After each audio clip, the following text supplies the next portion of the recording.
Gracias.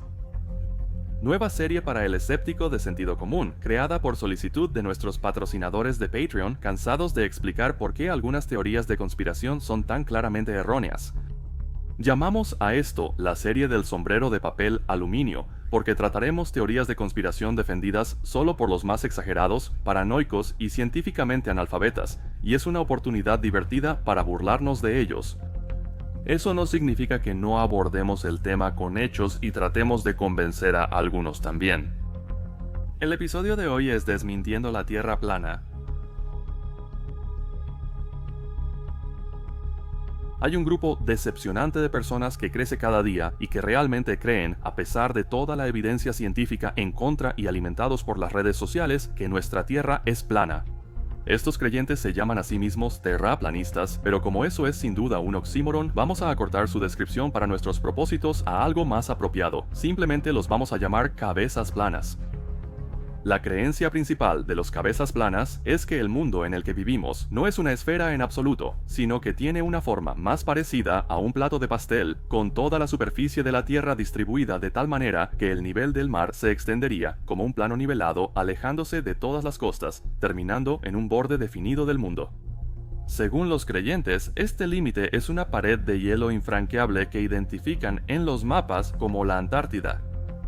El hecho de que las naves espaciales de todas las épocas de la exploración espacial tengan fotos de la Tierra desde varias alturas de órbita no afecta en lo más mínimo su forma de pensar, porque obviamente todas las fotos y videos en vivo que muestra la Administración Nacional de Aeronáutica y del Espacio son falsos para mantener a la humanidad en la ignorancia sobre la verdadera naturaleza de nuestro planeta. Para los terraplanistas, denos los próximos 20 minutos y haremos lo que claramente sus maestros de primaria no lograron, enseñarles sobre formas, luz, sentido común y la navaja de Occam.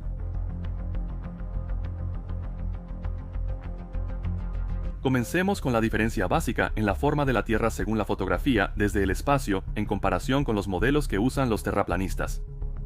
La Administración Nacional de Aeronáutica y del Espacio está muy orgullosa de la foto Amanecer de la Tierra, tomada por astronautas del Apolo 8 y considerada una de las imágenes más icónicas del siglo. Muestra la Tierra parcialmente iluminada sobre el horizonte lunar polvoriento. La parte iluminada del globo en ese momento era similar a la fase lunar gibosa. La línea entre la noche y el día está curvada a lo largo de la superficie del globo, extendiéndose aproximadamente desde el polo norte hasta el polo sur. Esta iluminación puede replicarse en cualquier esfera iluminada lateralmente, y la Administración Nacional de Aeronáutica y del Espacio tiene un experimento sencillo para enseñar este concepto a niños de primer grado. Compara esa simplicidad con el modelo propuesto de la Tierra plana. Honestamente, primero tienes que elegir un modelo que pienses usar. La Tierra es como un frisbee o un hemisferio con la parte superior plana y no tiene una cúpula de vidrio como un terrario. Para nuestros propósitos en esta presentación, porque solo un completo imbécil creería que estamos cubiertos por una cúpula de vidrio gigante como en The Truman Show, vamos a descartar esos conceptos y solo nos vamos a concentrar en el paradigma de un plato de pastel o un hemisferio. Para nuestros propósitos en este momento, eso realmente no importa. Al ver esta animación que muestra cómo los terraplanistas creen que el Sol se mueve en su mapa bidimensional, notarás que piensan que la energía solar es direccional y solo afecta una parte del mapa a la vez. El Sol, que según ellos está mucho más cerca de la Tierra de lo que creemos, gira en círculo alrededor del polo norte e ilumina solo una parte de la superficie a la vez. Curiosamente, en este modelo de su sitio web, la Luna parece moverse en sentido opuesto al Sol cada día, aunque el ciclo lunar real dura casi un mes. En ningún momento este modelo permitiría que los astronautas del Apolo 8 capturaran la fotografía que tomaron, así que, por supuesto, los terraplanistas simplemente insisten en que la fotografía debe ser un engaño. Al ver nuestro globo, distinguimos el polo norte y el polo sur. Estos puntos son donde el eje de rotación terrestre cruza la superficie. Sabemos que existen porque la Tierra gira sobre él y su ángulo determina las estaciones. Si la Tierra estuviera totalmente vertical sobre su eje, no habría variaciones estacionales en la luz del día. Desde el polo norte siempre miras al sur sin importar la dirección. Por el contrario, en nuestro polo sur, a donde sea que apuntes, estarías señalando hacia el polo norte. En la Tierra plana, esto aplica al Polo Norte, ubicado en el centro del mapa. Sin embargo, ¿por qué estas personas creen que la Antártida en realidad es un enorme anillo de hielo que rodea el borde exterior de este mapa, manteniendo los océanos en su lugar? Eso convertiría todo el anillo exterior en el Polo Sur. No hay una sola posición desde la que puedas pararte en ese anillo y apuntar en cualquier dirección y aún así estar apuntando hacia el polo opuesto. Desde la posición en el anillo exterior, solo hay una manera en la que puedes apuntar que te da ese resultado deseado. No estarías parado perpendicular a la superficie en el anillo exterior de la Tierra plana. De hecho, estarías casi paralelo al suelo y tratando muy fuerte de no rodar hacia el centro. ¿Por qué? Por gravedad. El centro de gravedad del disco estaría justo bajo el polo norte en el centro del mapa. Esa sería la dirección en la que serías jalado sin importar tu posición en el disco. Mientras más cerca del centro te acerques, más recto estarías de pie, pero lo contrario sucedería al dirigirte hacia el borde exterior. Siempre habría una línea imaginaria que va del centro del planeta, pasa por tus pies y llega a la cima de tu cabeza. Esto ocurre donde estés. Eres atraído al centro de la Tierra por tus zapatos o al sentarte, por tu trasero. No estás paralelo al piso, estás de pie o sentado perpendicular al piso.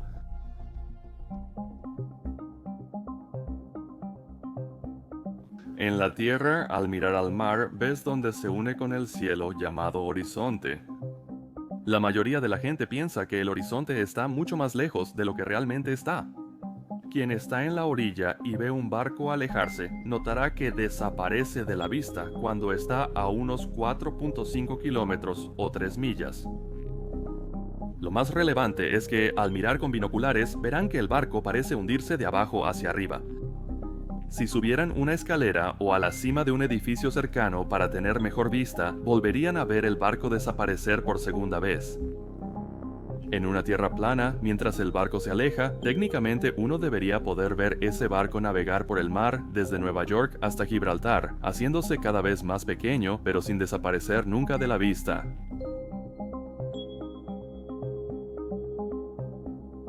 Una de las formas más fáciles de refutar esta tontería es comparar las distancias reales y los tiempos de viaje que se conocen con las distancias propuestas entre puntos en los respectivos mapas.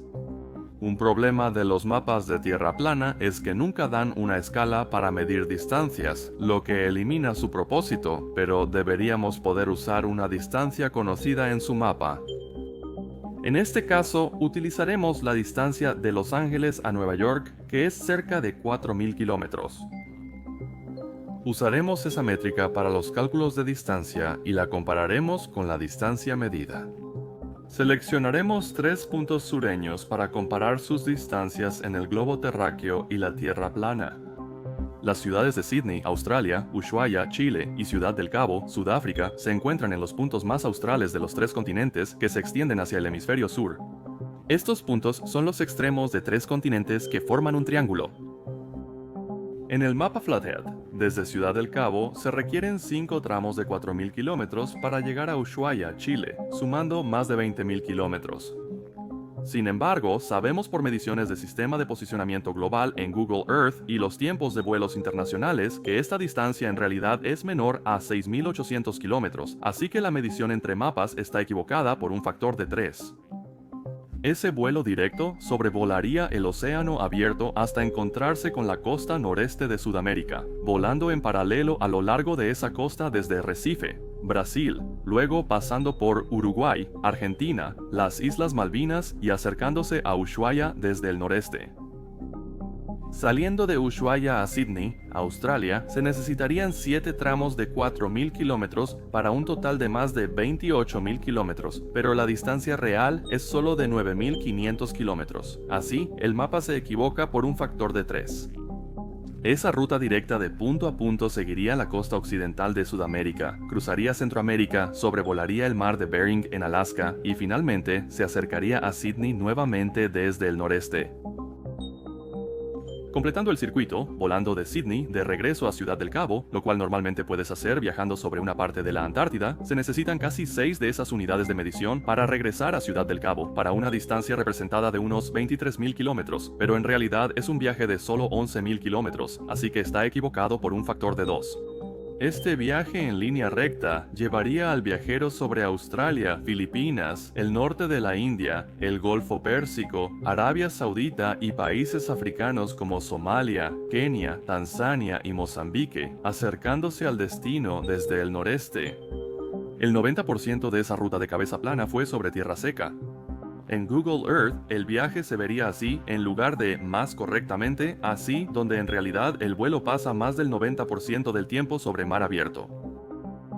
Sería seguro apostar que nadie que haya tomado ese vuelo directo pudo, en ningún momento durante ese viaje, mirar por la ventana y tomar una foto aérea del Himalaya. En esta animación, los terraplanistas muestran una tierra plana iluminada y calentada por un sol cercano, actuando como un foco en vez de una fuente de energía omnidireccional. A quienes crean en el paradigma del foco, les pedimos que prueben este experimento. Pon una lámpara con foco descubierto en el centro de un cuarto vacío e intenta ocultarte en su sombra. Para crear sombras, hay que añadir algo en la habitación. Para iluminar un área específica de la habitación, el foco debe ir empotrado en una cámara que oculte la luz desde afuera.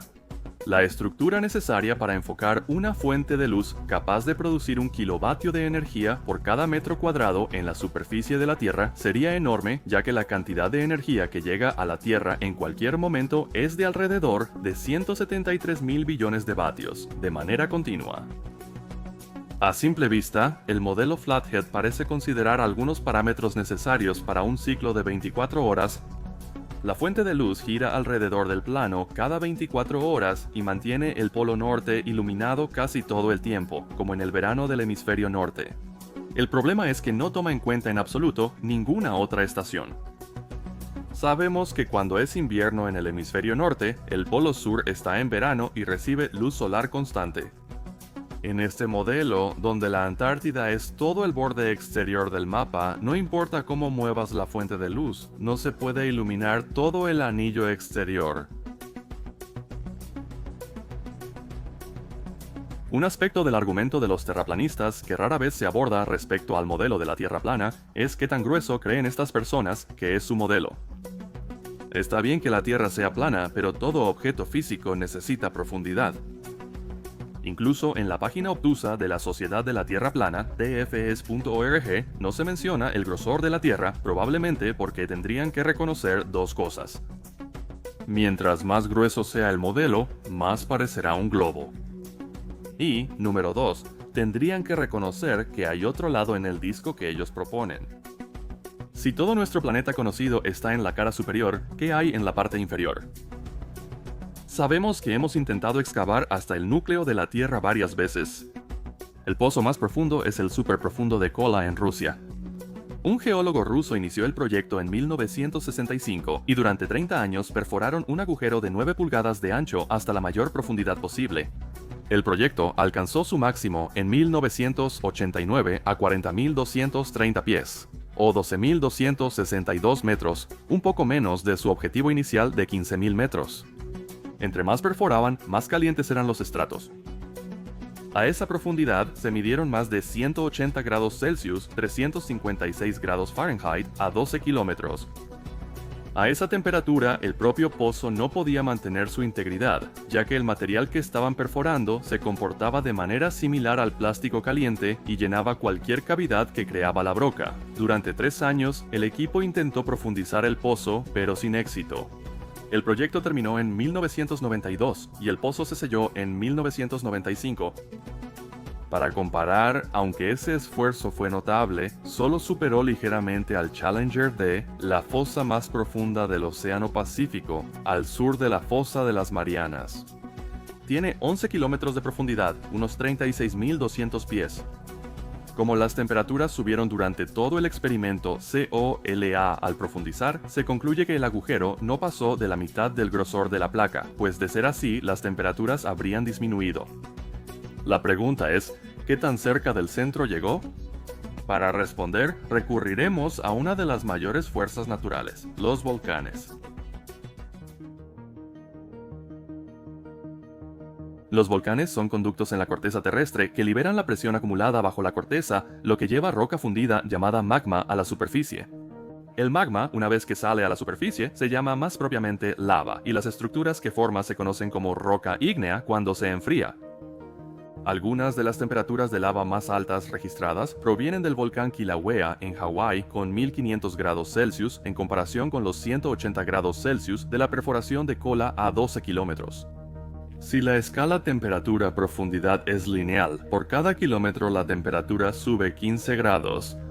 Eso significa que el magma proviene de una profundidad de aproximadamente 100 kilómetros. Ese hallazgo es similar a lo que muestran estos gráficos. A 100 kilómetros de profundidad, la temperatura del material es de unos 1500 grados. Ahora, ese modelo se basa en que la Tierra es un globo esférico, lo que da aún más credibilidad a lo que conocemos como realidad. Al superar esa temperatura, la viscosidad de los materiales geológicos varía y el cambio térmico por kilómetro se duplica a 30 grados Celsius hasta llegar a unos 6700 grados en el núcleo terrestre. Este calor tremendo es resultado de tres factores contribuyentes: el calor de la formación original de la Tierra que no se ha disipado, la fricción a medida que los materiales del manto continúan asentándose, y la descomposición de elementos radiactivos. Si la Tierra fuera una placa delgada, el calor de su formación ya se habría disipado y no habría material suficiente en el interior para las altas temperaturas de las erupciones volcánicas solo por fricción. Eso deja la radiactividad, que freiría la superficie si esa radiación viniera de un disco delgado. Cualquier terraplanista que esté viendo si tal vez tienes una mejor explicación para los volcanes que tu sitio web aún no ha difundido, aquí tienes la oportunidad de compartirla. Sabemos con certeza que los otros cuerpos planetarios en nuestro sistema solar, incluida nuestra luna, son todos esféricos. Sabemos esto por observación en tiempo real. Con telescopio, binoculares o cámara, cualquiera puede observar la luna en sus fases y notar que es esférica. Igual para Marte, Venus o Júpiter. Observamos la rotación del planeta, su trayectoria, órbitas y alineaciones predecibles. Sabemos la distancia a la Luna porque el hombre dejó experimentos que permiten medirla con láseres, confirmando así nuestro aterrizaje al dejarlos ahí. Sabemos que el Sol está más lejos que la Luna gracias a los eclipses solares, pues la Luna cubre por completo al Sol, lo que indica que el Sol, como mínimo, debe ser del tamaño de la Luna en esa órbita. Mientras más lejos esté de la Luna, mayor debe ser el Sol para mostrar el mismo fenómeno. Sabemos, gracias a los eclipses lunares, que el Sol pasa detrás de la Tierra y proyecta nuestra sombra en la Luna. Esos se ven así. No como esto. Sabemos la distancia entre la Luna y la Tierra, e incluso tenemos una foto a escala tomada por la nave Mars Odyssey en 2001. Muestra la distancia entre la Luna y la Tierra, y el tamaño reducido de ambas, lo que es un problema para los terraplanistas. Y basta un diagrama muy simple para demostrar qué tan grande tendría que ser un dispositivo para interrumpir esa línea de visión. Trazas una línea recta de la cima de la Tierra al fondo de la Luna. Luego, desde la parte superior de la Luna, dibuja una línea hacia la parte inferior de la Tierra. Los llamaremos los polos, aunque no sea del todo exacto. Ahora que vemos el proceso, vamos a comprimir esto en un diagrama que no está a escala, pero que es un poco más fácil de ver.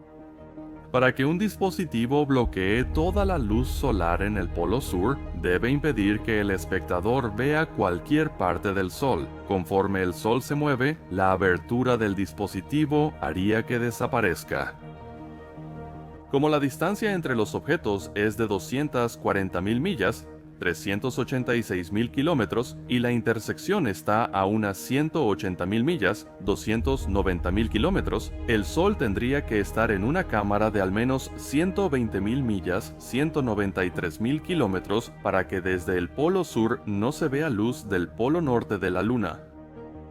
Si estos observadores fueran al Ecuador, volverían a ver la luz del Sol.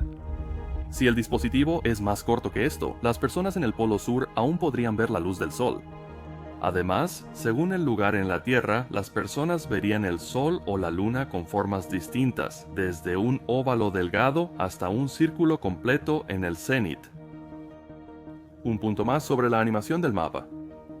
Sabemos que las mareas en los océanos son causadas por la Luna y suceden a diario, alternando entre altas y bajas 4 veces al día. También sabemos que el ciclo lunar es un ciclo de 30 días. Ni las mareas ni las fases lunares se consideran en su modelo planetario de plato de pastel.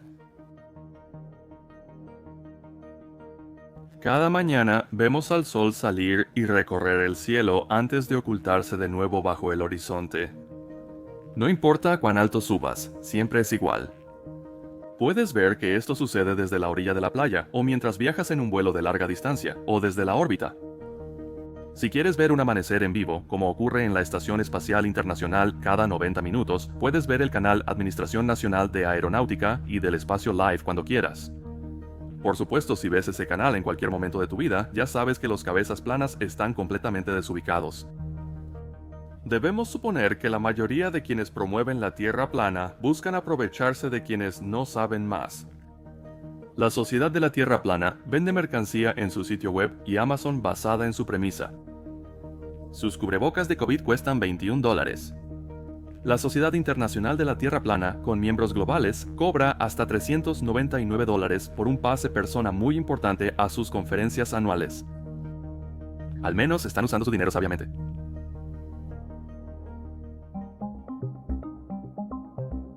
El principal representante de esta organización, que tiene un episodio en National Geographic Explorer por su labor, es Mark Sargent.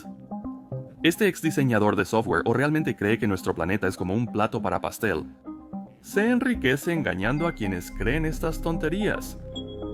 En ese episodio de Nat Geo, el presentador asiste a un experimento en un lago donde los científicos muestran cómo un barco desaparece en el horizonte de abajo hacia arriba.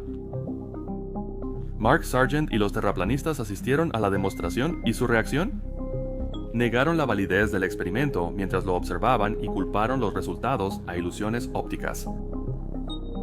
Este mismo tipo, Mark Sargent, niega que el hombre haya ido al espacio alguna vez. Él afirma que todas las fotos desde la órbita están editadas con Photoshop, que los videos de globos redondos son montajes y sigue defendiendo estas creencias como un devoto davidiano francés. Para aquellas personas que creyeron en el discurso de ventas de Sargent, una vez más los remitiremos a la navaja de Occam. Esta es una filosofía que sugiere que cuando se te presentan dos explicaciones para un hecho, la explicación más simple es la más probable que sea correcta. ¿Cuál es la explicación más simple para nuestro mundo? Que nuestro planeta tiene la forma de un plato de pastel bajo una cúpula de vidrio con estrellas pintadas, donde las distancias medidas no pueden representarse con precisión en un mapa y las estaciones no pueden modelarse, donde cada foto o video en vivo tomado desde el espacio requiere ser falsificado para evitar que las masas conozcan la verdad, o que nuestro planeta tiene la misma forma que cualquier otro objeto observable en nuestro sistema solar que gira alrededor del Sol como ellos, cuyos usos horarios y estaciones se pueden modelar fácilmente con base en una esfera inclinada y giratoria, y que, de hecho, es lo que nuestros astronautas y satélites han estado fotografiando casi todos los días durante las últimas 7 décadas? Si esa pregunta te resulta difícil, debemos cuestionar tu posición en la escala de coeficiente intelectual de Binet. ¿Eres un idiota que aspira a convertirse en un imbécil, o eres un imbécil que tendría que estudiar día y noche para llegar a ser un tonto? Porque si realmente crees en la Tierra plana, esas son las únicas dos opciones que tienes disponibles. Gracias por escuchar este episodio en tono de broma de El escéptico del sentido común. Nos divertimos mucho, gracias a los patrocinadores por sugerirlo. Agradecemos a nuestros seguidores en Patreon por apoyar este canal. Johar, Stink Pickle 4000, Alex Kane y Clemens Arbiser fueron las primeras 4 personas en apoyar este canal con su patrocinio. Ahora estamos a solo un par de días de la actualización de octubre de 2020 de SpaceX sobre sus bocetos de Starship, así que para aquellos que han disfrutado nuestra serie de Starship, asegúrense de estar atentos a esa actualización. Dale, like, comparte y activa la campanita para saber cuándo regresa el escéptico del sentido común.